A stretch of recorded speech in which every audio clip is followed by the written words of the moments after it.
Isa ka ba sa mga empleyado na apektuhan ng tigil trabaho? May tanong ako sa iyo.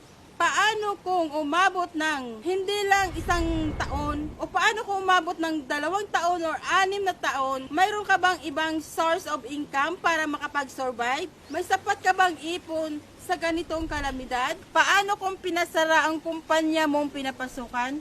May good news ako sa iyo. My name is Angie Manso, dating OFW for 12 years. Nagtuturo sa mga Pilipino na magkaroon ng digital online business.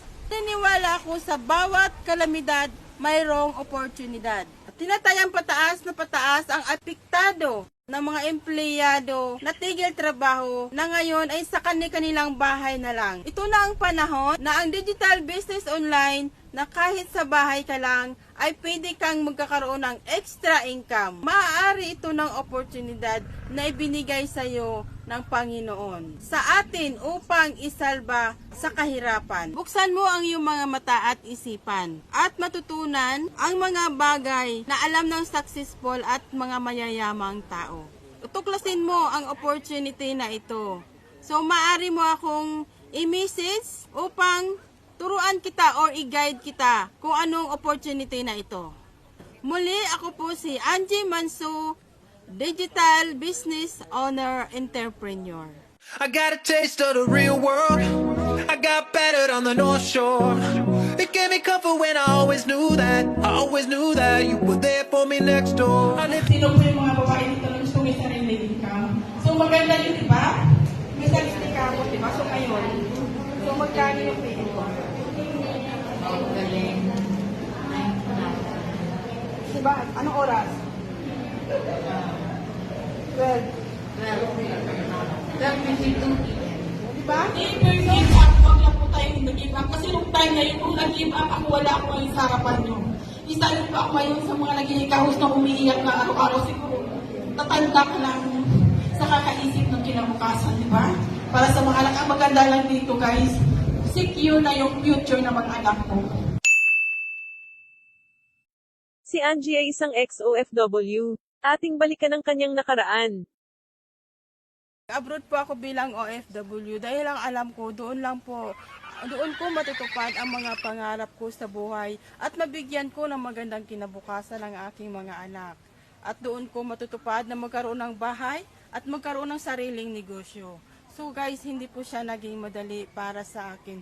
Kailangan ko magtiis, maghirap, at magsakripisyo kahit na malayo ako sa aking pamilya at sa aking mga anak. Kailangan ko siyang gawin. Nawa ko po guys, para makasama ko ang aking pamilya, nag-decide po ako mag-ipon, lahat po ng mga layaw na hindi ko ginawa noon para lang po makapag-forgood at magkaroon ng negosyo dito sa Pilipinas.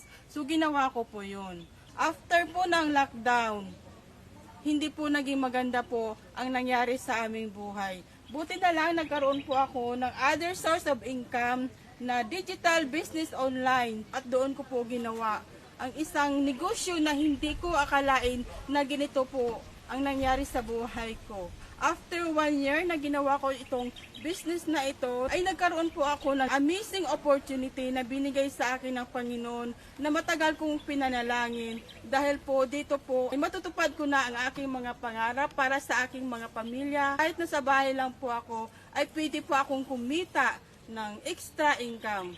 So I thank God dahil sa opportunity na ito, ay unti-unti ko nang nakakamit ang mga pangarap ko at magkaroon ng relaxing time at kasama po ang aking mga kaibigan at kasama ko ang aking pamilya. Ang opportunity na ito ay hindi para sa lahat.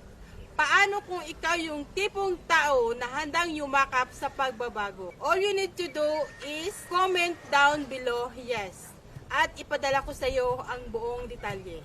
I will teach you how. And God bless you all. To God be the glory. I know that you'll be waiting there for me when I come through. Even if I get knocked down, even if I get pushed through, I know you'll be standing there for me, strong like a statue, oh like a statue, statue, oh like a statue, statue, oh like a statue, statue. Ooh, look, I'm trying to Talk to the people that wanna talk to me back. Have a real conversation without all the attack. You always gave me the pass, you never took with that ass. Never the tit for the tat, now that's a friend of the max.